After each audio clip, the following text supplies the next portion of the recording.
Bonsoir, très heureux de vous retrouver pour cette nouvelle saison d'information locale sur TV 78, le journal de la rédaction. 20 minutes pour faire le tour de l'actualité yvelinoise avec reportages, invités et chroniques. Voici les titres de ce mercredi 2 septembre. C'est une saison estivale particulière qui s'apprête à se terminer, conditionnée bien sûr par l'épidémie de Covid-19. Les vacanciers ont changé leurs habitudes, voire ne sont pas partis du tout. Quel est le premier bilan du tourisme dans la région et dans les Yvelines? Élément de réponse. Le département qui est classé en zone de circulation active du coronavirus, conséquence, le préfet des Yvelines a pris des mesures complémentaires à celles du gouvernement. Le port du masque est désormais obligatoire aux abords des gares et écoles du territoire. Et puis du football avec un derby yvelinois ce soir en National 2. D'un côté, Poissy et ses stars, Laurent Fournier sur le banc, Clément Chantôme sur le terrain. De l'autre, le premier Versailles, c'est à 20h. Nous irons prendre la température sur place à la fin de ce journal.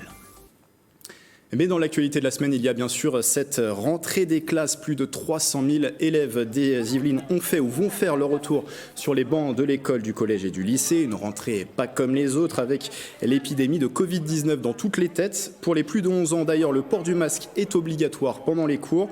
C'est le cas au collège notamment. Comment cette rentrée a-t-elle été vécue? Marie Panetra et Patrick Jacques de Dixmude sont allés poser la question au collège des Prés à Montigny-le-Bretonneux où les 6e sortaient justement de leur premier jour de cours. Regardez. Ça s'est très bien passé, donc on est rentré et puis on nous a expliqué des choses sur le collège. On a dû garder le masque et se désinfecter les mains à chaque rentrée en cours. Et ensuite, pendant la récréation, on devait garder 1 mètre de distance et se laver les mains aussi en rentrant. C'est une bonne organisation et c'était sympa. Oui, je pense que ça va être compliqué parce que on peut pas vraiment voir le visage des gens, donc on peut pas voir s'ils nous sourient, s'ils sont plutôt pas très cool ou on peut pas vraiment voir. Alors oui, je pense que ça va être un peu plus dur que d'habitude. Il n'était pas rassuré parce qu'elle vient de rentrer en 6e, donc elle savait pas où elle allait mettre les pieds. On a essayé tant bien que mal de la rassurer. Il était plus stressé pour sa rentrée en 6e que le fait de porter le masque. On a été rassuré par la réunion d'information ce matin, et puis on va voir par la suite ce qu'il en est en fait avec les mesures, avec le concret en fait tout simplement. À Trappes, le conjoint d'une enseignante de la maternelle Maurice Thorez a été testé positif au Covid-19. Résultat, les professeurs de l'établissement n'ont pas pu assurer leur classe hier et ont dû se soumettre à des dépistages dans la matinée de mardi. Éducation nationale et municipalités se sont mobilisés pour pouvoir accueillir normalement les enfants. Une équipe de 5 enseignants et 2 assistantes d'éducation a pu prendre la relève. Une rentrée masquée mais aussi mieux équipée. Nous vous avons relayé hier la distribution de 160 000 masques opérés par le département des Yvelines. La collectivité va aussi faire don de 5 000 tablettes aux collégiens. L'Île-de-France, de son côté, qui a la compétence des lycées, va faire don de milliers d'ordinateurs portables aux élèves de seconde. Annonce hier depuis Mantes-la-Jolie de la présidente de la région Valérie Pécresse. Un don d'un montant de 180 millions d'euros. L'objectif, réduire la fracture numérique. Il en a été beaucoup question pendant le confinement. Et faciliter aussi les éventuelles périodes d'enseignement à distance. Avec cette dotation, environ 75% des élèves franciliens de seconde et de première vont disposer d'un ordinateur personnel. Dans l'actualité également, le port du masque qui est devenu obligatoire aux abords des gares et écoles yvelinoises, et ce depuis le 1er septembre. Une décision préfectorale anticipée déjà par plusieurs maires du territoire qui avaient pris des arrêtés similaires dès le mois d'août. Mickaël Elmidoro. La mesure était déjà active sur les marchés, brocantes et vide-greniers. Elle est désormais élargie.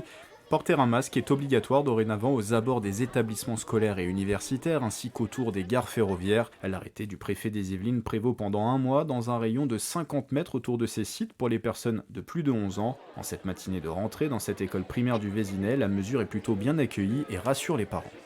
C'est important pour protéger la santé des autres et la santé de nos enfants. Moi, je pense que c'est une bonne chose et qu'il faut porter le masque dès lors qu'on sort de son domicile. Il faudrait que ce soit généralisé dans toute la ville pour pas qu'il y ait d'ambiguïté, pour savoir si oui on peut le porter ici, si oui on ne peut pas le porter. Dans une dizaine de communes des Yvelines, les maires avaient anticipé l'arrêté préfectoral et pris des décisions similaires dès le mois d'août. C'est le cas d'ailleurs au Vésinet où le port du masque est obligatoire dans plusieurs lieux de forte affluence de la ville depuis le 17 août. J'ai pris cette décision par principe de précaution, puisqu'il y avait une évolution quand même assez significative du virus dans les Yvelines. Et donc on a voulu le faire suffisamment tôt, avant que les gens reviennent de vacances, de façon à les habituer et d'avoir une bienveillance sur la première semaine de l'arrêté pour qu'après tout soit bien respecté. Même stratégie du côté de la municipalité de Villepreux qui avait pris ses dispositions dès le 17 août également. Après une phase de tolérance auprès de la population, la fermeté sera de mise. L'arrêté est respecté, en tout cas le port du masque est respecté. Il y a eu un petit moment, on va dire, où il ne l'était pas. C'était le temps que l'arrêté soit compris et soit connu de tous, notamment de la part des commerçants. Mais globalement, aujourd'hui, c'est bien respecté. On continue sur le terrain à faire de la pédagogie, de la communication. Et puis, avec la police municipale, on rentrera aussi maintenant dans une phase de verbalisation, si besoin est. L'amende pour non-respect de l'arrêté peut grimper jusqu'à 135 €. Depuis le 27 août, les Yvelines ont été placées en zone de circulation active de la Covid-19. Et depuis le 1er septembre, le masque est également devenu obligatoire pour tous les salariés des entreprises. Pas de gros changements pour ces deux sociétés à qui nous avons rendu visite. Elles avaient déjà pris leurs dispositions. Le reportage de Célia Gatsongo, Astrid Bergère, Justine Brasier et Nicolas Dandry. Lorsque deux salariés sont dans une même pièce, le port du masque est désormais obligatoire. Dans cette entreprise de formation à la cybersécurité à Guyancourt, quelques restrictions ont été mises en place afin de limiter le brassage de personnes. On a limité le nombre de personnes par salle, donc chaque salle a une affichette disant le nombre de personnes qui doivent rester au maximum dans la salle de façon statique. Dans cette autre entreprise d'ingénierie informatique située à Montigny-le-Bretonneux, le directeur général est encore allé plus loin. Depuis, on va dire, le démarrage de la pandémie jusqu'à maintenant, un salarié doit avoir au moins un test négatif pour qu'on puisse effectivement s'assurer que tout va bien. Certains salariés sont en lien direct avec des clients. Les échanges se font donc eux aussi masqués. On a affaire principalement à des clients qui ont également mis en place ces mêmes gestes et donc on respecte bien entendu. Alors ça, c'est impressionnant de temps en temps, c'est qu'on a des grandes salles de réunion pour 4-5 personnes. Et on respecte bien entendu tout ce qui est distanciation, gestes. On fait bien attention de ne pas se donner du matériel informatique. Avec toutes ces mesures sanitaires à respecter, les relations entre les salariés pourraient être moins agréables, mais c'est sans compter sur le dynamisme de la responsable marketing. On peut dire que je suis la personne qui crée l'animation dans le bureau. Donc c'est pas le masque qui va m'empêcher de rigoler ou de passer la petite vanne. Pendant le confinement, 45% des Franciliens étaient en télétravail. 3 mois après, seuls 14% le sont encore.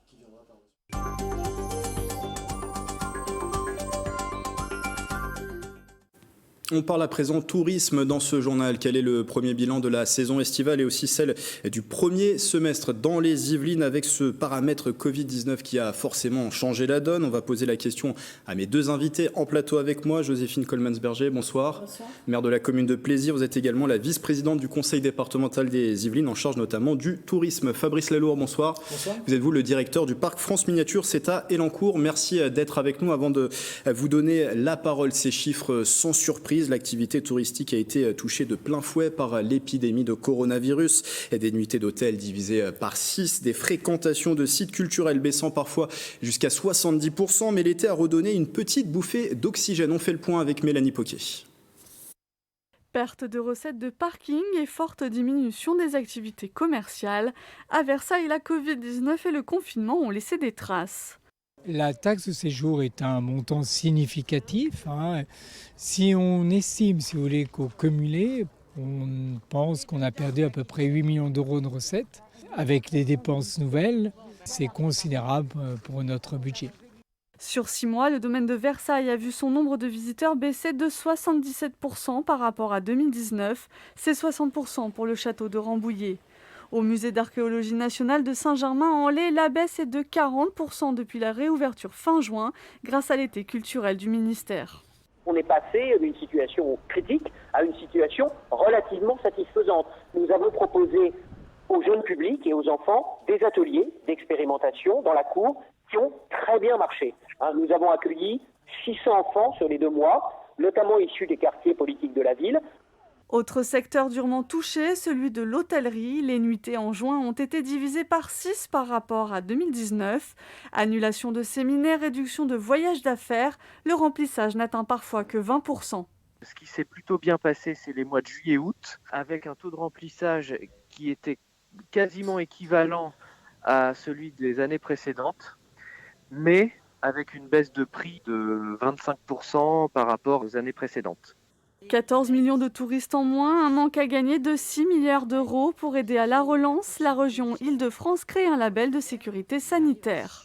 Ce label répondra à des normes drastiques de sécurité sanitaire et il pourra être affiché dans les bars, dans les cafés, dans les hôtels, dans les musées pour prouver à tous nos clients, qu'ils soient français ou étrangers, que nous sommes une région sûre. En Île-de-France, le tourisme, c'est 500 000 emplois et 7% de la richesse. Sur 2020, la région estime que seulement 20 millions de touristes la visiteront. En 2019, ils étaient 50 millions. Joséphine Coleman-Berger, peut-être vous n'avez pas de chiffres précis encore à nous donner, mais au sortir de l'été, est-ce que la tendance globale décrite dans ce reportage, à savoir une chute au premier semestre, mais une reprise même minime cet été, est-ce que vous l'avez observé aussi dans le département des Yvelines ? Oui, tout à fait, on l'a observé et heureusement, on s'est rendu compte que bien sûr, on n'avait pas tout le tourisme étranger que nous avons l'habitude de recevoir, mais en tout cas au niveau francilien, il y a une redynamisation, on va dire, de tous les espaces et nous avons la chance d'avoir beaucoup d'espaces, je dirais, en ouverture, avec des espaces verts et des activités extérieures qui permettent bien sûr une relance que l'on ressent aujourd'hui. On a observé avant les vacances, au moment notamment des week-ends de la Pentecôte et de l'Ascension, que les Franciliens se tournaient davantage vers des destinations plus locales. Les gîtes de la vallée de Chevreuse ont été pris d'assaut pendant ces week-ends. Ça, c'est une tendance qui a pu continuer pendant l'été ? Tout à fait, qui a continué et on est très présent aussi pour accompagner tout cela, puisque aujourd'hui, on se retrouve avec le département à accompagner aussi par des moyens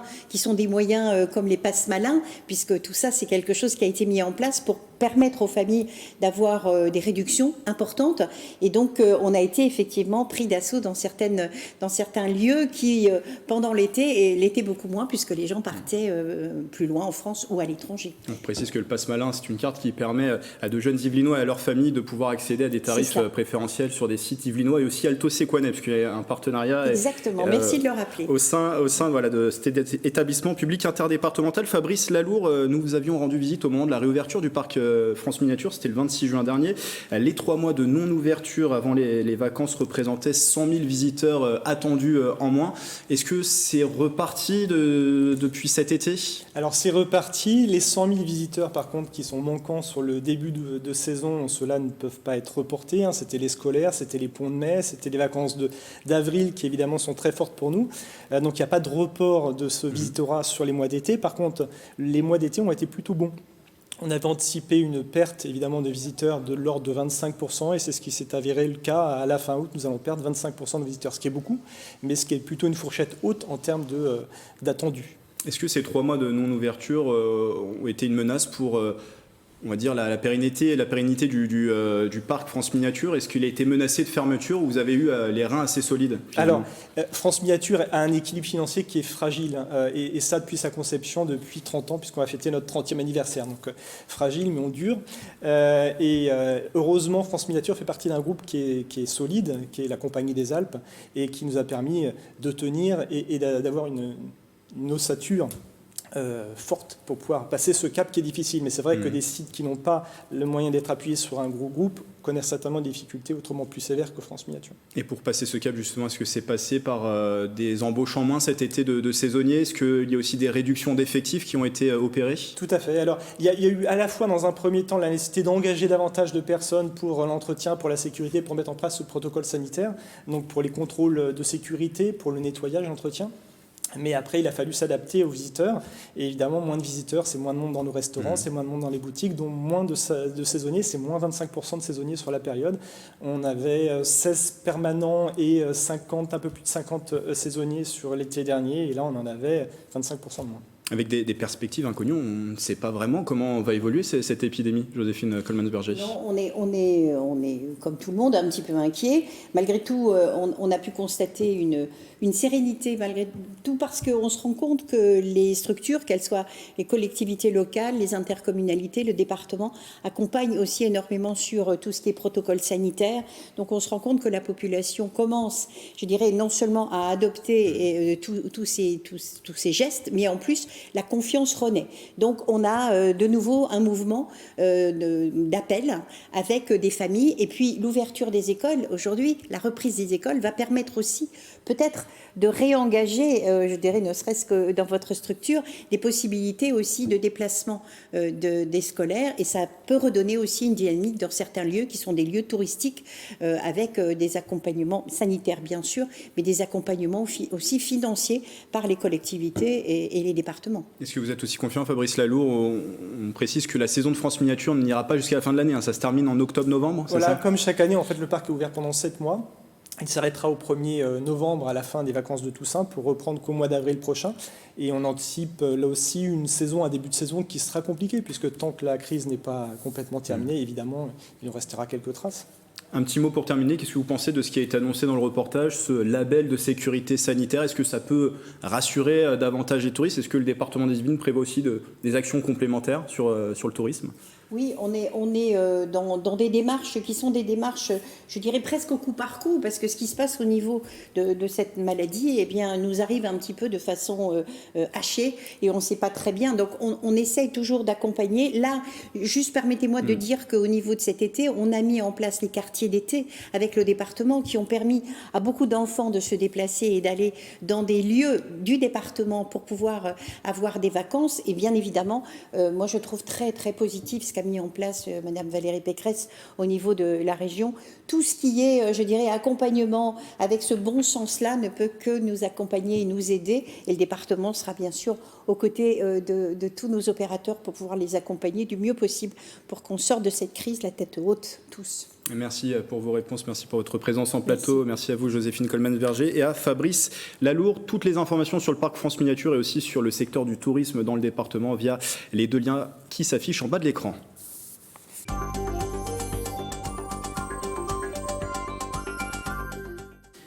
Le sport et du football, on a le droit à un derby yvelinois ce soir pour la 3e journée de National 2. C'est la 4e division nationale de football. L'AS Poissy reçoit le FC Versailles, promu cette saison. Coup d'envoi à 20h au stade Léo Lagrange à Poissy. Sur place, on retrouve Mickaël Elmidoro. Bonsoir Mickaël, ce sont 2 équipes ce soir qui auront à cœur de lancer définitivement leur saison. Oui, Grégory, ce sera d'autant plus vrai pour Poissy qui a perdu ses 2 premiers matchs de la saison. Je suis avec le président Olivier Sévezuc. Olivier, est-ce qu'il faut gagner impérativement ce soir? Écoutez, vous connaissez le football aussi bien que moi. Effectivement, quand on démarre une saison avec une première défaite à domicile contre Blois et derrière à Rouen où l'on perd le 2e match sur des faits de jeu, c'est vrai qu'aujourd'hui c'est primordial. Je veux dire qu'à partir du moment où on avait fixé un objectif d'être entre la 5e, 10e place et surtout pas revivre les années précédentes où on a joué tout le temps la descente, nous battant et effectivement nous mettant dans une position compliquée dès le début. Je crois que ce soir, c'est primordial. Alors Versailles est une très belle équipe, sont montés de National 2, sont une belle dynamique. Nous, on pensait, compte tenu des joueurs qu'on avait fait signer, mais c'est vrai que j'ai envie de vous dire, en tant que président, je suis déçu, certes, mais sur le fond de jeu, sur ce qu'on a fait depuis le début de saison, c'est des faits de jeu. On perd 1-0, une fois 1-0, alors on ne met pas de but, c'est peut-être le souci. Néanmoins, ce soir, oui, c'est primordial, c'est évident. C'est un derby. Quelles seront les recettes pour emporter la victoire? C'est avant tout la détermination? Oui, mais c'est un match comme un autre, que ce soit à Versailles, que ce soit à Plabennec, que ce soit à Guingamp. C'est sûr que, compte tenu du fait que c'est un derby, Versailles monte. On a eu Mantes l'année dernière, Mantes est descendu. J'espère très sincèrement qu'on pourra montrer que l'AS Poissy est en National 2 depuis des années quand même. Donc ils montent en National 3, ils sont inexpérimentés à ce niveau-là. Néanmoins, on a ce soir encore des joueurs blessés d'année en année, comme Clément Chantôme, qui aurait pu effectivement asseoir le jeu et nous dire on est là en National 2. Aujourd'hui, Versailles ou pas Versailles, même si du respect, c'est un derby. Je pense que les joueurs sont motivés, mais pas plus qu'un autre match. Je pense que c'est la victoire impérative. Si c'est un match, on ira jouer à Lorient dimanche avec un seul point. Là, ça sera compliqué. Merci Olivier Sévezuc. Le match commencera à 20h ici à Poissy. Merci Mickaël, et vous nous commenterez ou reviendrez sur ce match dans notre édition de demain jeudi. Pour refermer ce journal, le retour de votre rubrique hebdomadaire dans les salles. Chaque mercredi, nous nous rendons dans les cinémas yvelinois pour faire un focus sur leur programmation. Ce soir, le responsable du grenier à sel Attrape vous présente un événement à venir dans sa salle, et c'est au micro de Patrick Jacques de Dixmude.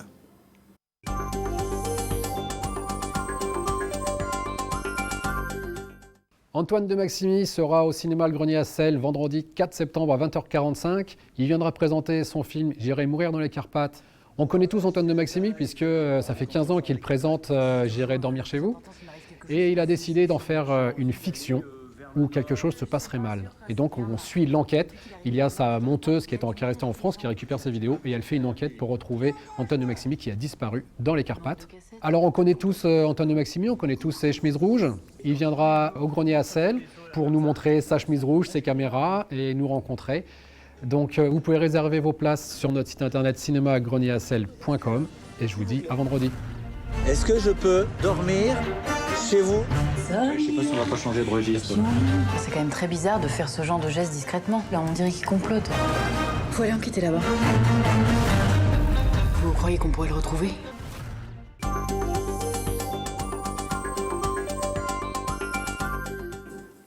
C'est la fin de ce journal. Merci de l'avoir suivi. Belle soirée à tous sur TV78.